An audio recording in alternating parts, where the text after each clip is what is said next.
జనరల్‌గా ప్రాబబిలిటీలో మనకి ఎంసెట్‌లో అయినా అంటే ఈఏపీ సెట్ గాని, టీఎస్ సెట్‌లో అయినా లేదా బిట్ సాట్ అంటే ఎనీ అదర్ కాంపిటేటివ్ ఎగ్జామ్స్ జేఈఈలో అయినా సరే.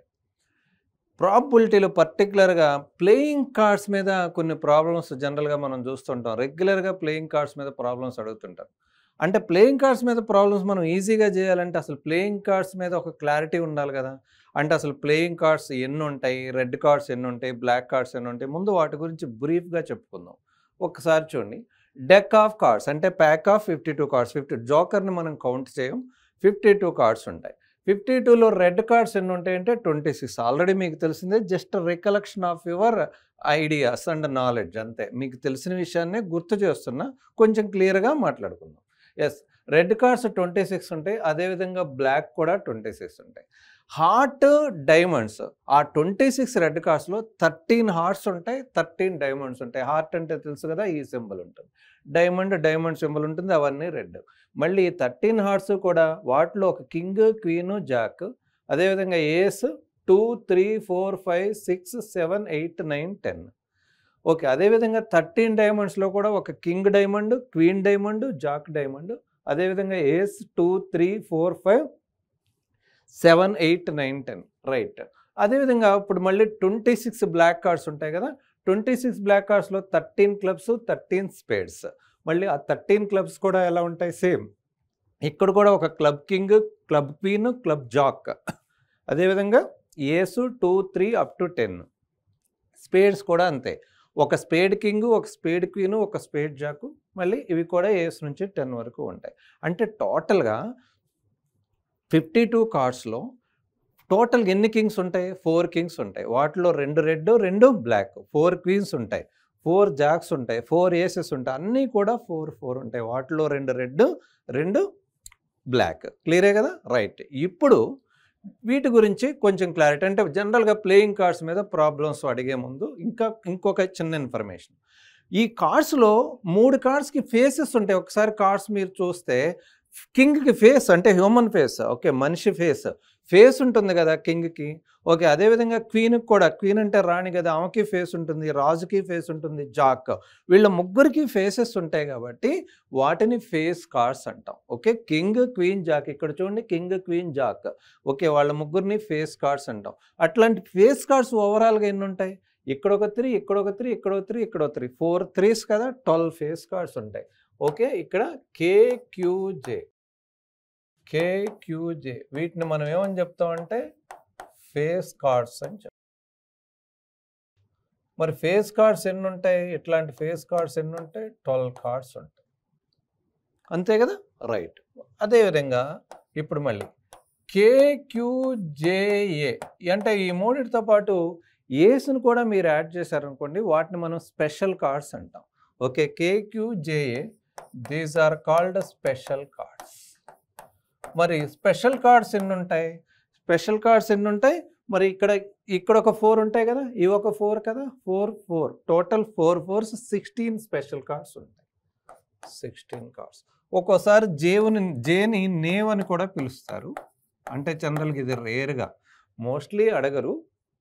నేవ్ అని కూడా అంటారు. J is sometimes we call it as knave. 4 knaves ఉంటాయి. రైట్. అంటే ప్రాబ్లమ్ అడిగేటప్పుడే suppose if a card is drawn from a pack of 52 cards what is the probability that it is a special card అని అడిగారు అనుకోండి.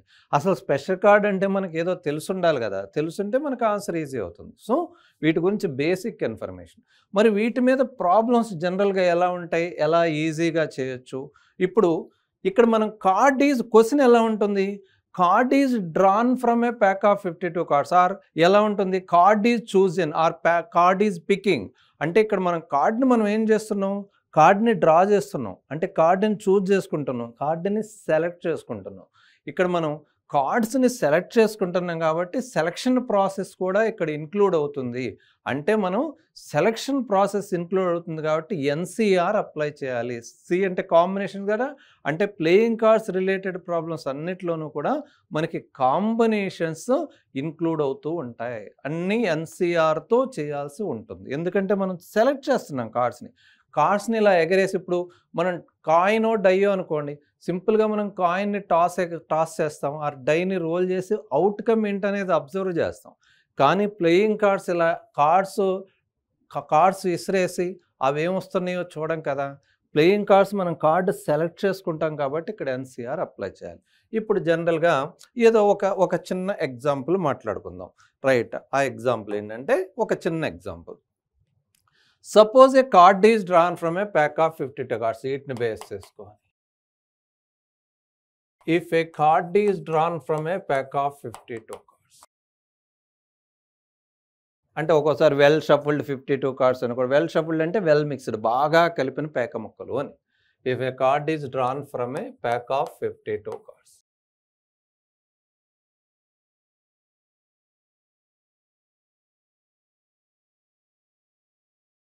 The probability that, ఒక example చెప్తున్నా వీటి మీద ప్రాబ్లమ్స్ ఎలా చేయాలి. The probability that the card is, అంటే నువ్వు సెలెక్ట్ చేసిన card is a spade. Card is a spade అన్న. నువ్వు డ్రా చేసిన కార్డు స్పేడ్ అయ్యే ఛాన్స్ ఎంత అని అన్నావు. ఇప్పుడు ఇట్లాంటి ప్రాబ్లమ్స్ అన్నీ ఇక్కడ మనకి సెలక్షన్ ప్రాసెస్ ఇన్క్లూడ్ అయ్యి ఉంది కాబట్టి నాకు కావాల్సిన ఎన్ని కార్డ్స్ డ్రా చేస్తున్నావు, ఒకే ఒక కార్డు డ్రా చేస్తున్నా. ఒకే ఒక కార్డు డ్రా చేస్తున్నావు అంటే out of 52 cards I'm drawing only 1 card. Direct answer రాయటానికి ట్రై చేస్తాను. Okay, spade. ఎక్కువ ఫార్ములాలు అసలు ఎక్కువ యూజ్ చేయొద్దు. ప్రాబబిలిటీ అంటేనే logic. Most of the problems you try to solve with logic, don't try to use formulas. మీరు పర్ముటేషన్స్ అండ్ కాంబినేషన్స్ అయినా ప్రాబబిలిటీ అయినా మీరు ఎక్కువ ఫార్ములాలు యూజ్ చేస్తున్నారంటే మనం ఎక్కువ కన్ఫ్యూజ్ అయిపోతాం. సో ఈ లాజికల్గా సాల్వ్ చేయడానికి ట్రై చేయండి. స్పేడ్ కావాలి నాకు. ఓకే, నువ్వు డ్రా చేసింది ఒకే ఒక కార్డు కదా. Out of how many cards? 52. So out of 52 cards we're drawing only 1 card. So it can be done in 52C1. అయితే NC1 NA కాబట్టి 52C1 వాల్యూ 52. ఎప్పుడు ఒక ఆబ్జెక్ట్ డ్రా చేసినా టోటల్ నెంబర్ ఆఫ్ ఆబ్జెక్ట్స్ రాసేయచ్చు, ఎందుకంటే NC1 NA కాబట్టి. అదేవిధంగా 2 cards drawn అన్నారనుకోండి, అప్పుడు 52 రాస్తే కుదరదు, 52C2 రాయాలి. ఇప్పుడు ఒక కార్డ్ డ్రా చేసినప్పుడు డినామినేటర్ 52 రాసినా ఓకే. ఎందుకు? 52C1 అయినా 52 అయినా ఒకటే కాబట్టి. బట్ 2 కార్డ్స్ డ్రా చేసినప్పుడు డినామినేటర్ 52 అంటే ఫెయిల్ అయిపోతుంది, మనకు రాంగ్ ఆన్సర్ వస్తుంది.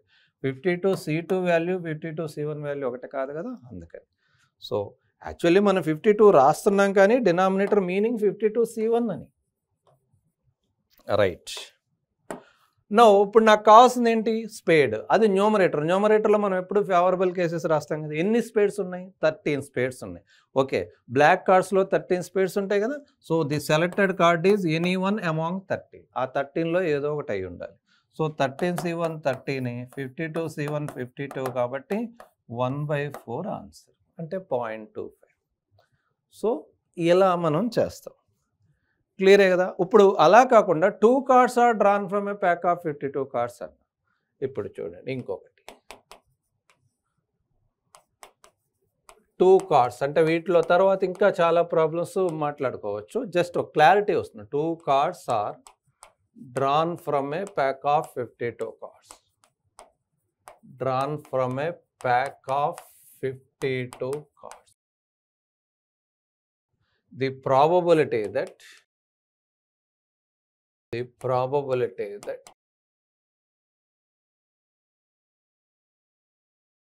one is diamond and one is heart. ఒకటి డైమండ్ ఇంకొకటి హార్ట్ అయ్యే ఛాన్స్ ఏంటి? 2 cards are drawn from a pack of 52 cards. ఇక్కడ కూడా డైరెక్ట్గా ఆన్సర్ రాయటానికి ట్రై చేస్తాను. పి ఆఫ్ 2 డ్రా చేస్తున్నాం కాబట్టి ఆల్రెడీ క్లియర్గా చెప్తున్నాడు. డైమండ్, ఒక డైమండ్ ఉండాలి, ఒక హార్ట్ ఉండాలి. P of diamond and heart. నా డినామినేటర్ ఏంటి? How many cards we're drawing? 2 among 52. 52C2 రాయాలి. ఇక్కడ 52 రాస్తానంటే కుదరదు. ఇంతకుముందు ప్రాబ్లం ఒకటే డ్రా చేసాం కాబట్టి 52 రాసినా ఓకే. ఇక్కడ 52C2. రైట్. ఒక డైమండ్ ఒకటి హార్ట్ అవ్వాలి. ఎన్ని డైమండ్స్ ఉన్నాయి? 1. ఓకే, 13 డైమండ్స్ ఉన్నాయి. So that out of 13 diamonds I have to draw 1 diamond. It can be done in 13C1. And అంటే మల్టిప్లికేషన్ ఆపరేషన్, అంటే టాస్క్ కంటిన్యూ అవుతుంది, కంప్లీట్ అయిపోలేదు కదా, కంటిన్యూ అవుతున్నప్పుడు ఎప్పుడు కూడా మనకి అండ్ ఆపరేషన్ వస్తుంది, అక్కడ ప్రొడక్ట్ ఇంటూ వస్తుంది. Right, okay. 13C1, ఇక్కడ కూడా 13C1, అంతే కదా, హార్ట్స్ కూడా 13 కదా ఉన్నాయి. సో ఆన్సర్ ఏమవుతుంది, 13 × 13 ఓకే 52C2. ఈ క్యాలిక్యులేషన్ మీకు తెలుసు, జనరల్ మీకు ఒక ఎగ్జాంపుల్గా చెప్తున్నా. 52C2 అంటే మళ్ళీ ఎలా రాయొచ్చు, 52 × 51/2 × 1 కదా, అదొక సింపుల్ టెక్నిక్, మీరు అలా ఫాలో అయ్యారు. Okay right. ఇంకొక ఎగ్జాంపుల్, ఇప్పుడు మళ్ళీ ఇక్కడ ఒక చిన్న డౌట్, ఇట్లా ఇన్ని హండ్రెడ్స్ ఆఫ్ ప్రాబ్లమ్స్ మనం మాట్లాడు. ఒకసారి డ్రా చేసే కార్డ్స్, ఇప్పుడు నేను కార్డ్స్ డ్రా చేస్తూ ఒక ప్రాబ్లం ఎగ్జాంపుల్ చెప్తున్నాను, కార్డ్సే కాదు. For example bag contains 5 red balls 4 green balls, ఇట్లాంటి ప్రాబ్లమ్స్ కూడా మీరు చాలా చూసుంటారు. వాటిలో suppose if 2 balls are drawn at random అంటారు, అక్కడ కూడా అంతే, టోటల్ నెంబర్ ఆఫ్ బాల్స్ నుంచి 2 balls డ్రా చేస్తారు కాబట్టి, for example total number of balls 15 ఉన్నాయి అనుకోండి, డినామినేటర్ 15C2 ఉంటుంది. బాల్స్ డ్రా చేసిన, కార్డ్స్ డ్రా చేసిన, ఏదైనా సరే మీరు select, if 2 are selected, 1 is selected, 3 are selected, chosen, picking, ఇట్లాంటి ప్రాబ్లమ్స్ ఏమున్నా సరే ఎన్సీఆర్ అప్లై చేయాల్సి ఉంటుంది. రైట్, ఇప్పుడు ఇంకొక ఎగ్జాంపుల్ ఇస్తున్నాను చూడండి. ఇప్పుడు ఒకదాని తర్వాత ఒకటి, ఇప్పుడు వరకు 2 cards are డ్రాన్ అన్నాం. 2 cards are డ్రాన్ అన్నప్పుడు మళ్ళీ ఇక్కడ మీకు ఒక చిన్న క్లారిటీ ఇవ్వాలి. కార్డ్సే కావచ్చు, అవి పెన్స్ కావచ్చు, పెన్సిల్ కావచ్చు, ఏమైనా డ్రా చేస్తున్నాను.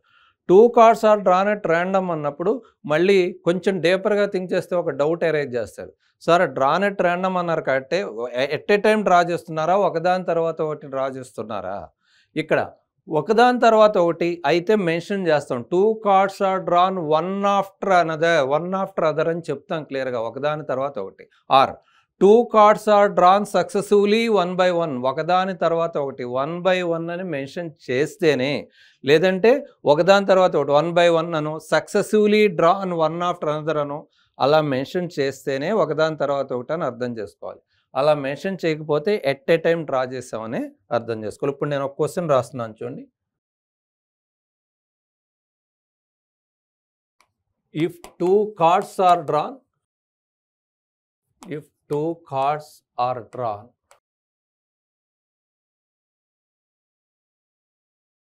one by one successively, ఒకదాని తర్వాత ఒకటి,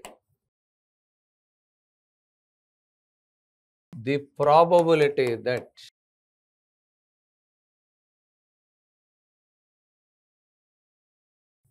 one is ace and one is jack. Question ఇలా అడిగాం అనుకోండి, ఒకటి ఏసు ఒకటి జాక్ అని క్వశ్చన్ అడిగాం. ఓకే, ఇప్పుడు చూడండి, ఇక్కడ 2 cards at a time draw చేయాల. ఎట్ ఏ టైం డ్రా చేస్తే డినామినేటర్ 52C2 అంటాం. ఇక్కడ ఒకదాని తర్వాత ఒకటి అన్నాం కదా, డినామినేటర్ 52C2 తీసుకోకూడదు. ఇప్పుడు ఇక్కడ కూడా డైరెక్ట్గా ఆన్సర్ రాయడానికి ట్రై చేస్తాను చూడండి. P of 1 is ace and 1 is jack కదా. రైట్, డైరెక్ట్ ఆన్సర్ రాస్తాను చూడండి. ముందు ఒకటే కదా నువ్వు డ్రా చేసావు, ఒకటే డ్రా చేసావు కాబట్టి ముందు ఫస్ట్ ఎక్స్ అంటే ఎక్స్పెరిమెంట్ 2 times చేసినట్టు మీనింగ్, అంటే ఒకదాని తర్వాత ఒకటి అంటే 2 సార్లు నువ్వు ట్రయల్ చేసావు. ఫస్ట్ ట్రయల్ డినామినేటర్ ఏంటి, you have drawn 1 among 52, that is 52C1. ఇప్పుడు ఫస్ట్ది ఏం కావాలి, 1 is ఏస్ అంటున్నాడు కదా, అది ఏస్ అయ్యే 4C1. 1 after John. ఓకే, మళ్ళీ ఇక్కడ ఒక డౌట్, సక్సెసివ్లీ అన్నారు కరెక్టే, మరి డ్రా చేసిన కార్డు రీప్లేస్ చేశారా లేదా మెన్షన్ చేయలేదు కదా, మళ్ళీ అక్కడ కూడా ఒక డౌట్ వస్తుంది. కంపల్సరీ అది కూడా మెన్షన్ చేయాలి. 1 is కార్డ్స్ బ్రాకెట్లో కానీ లేదంటే ముందు డేటాలో కానీ. Okay, cards are drawn without replace.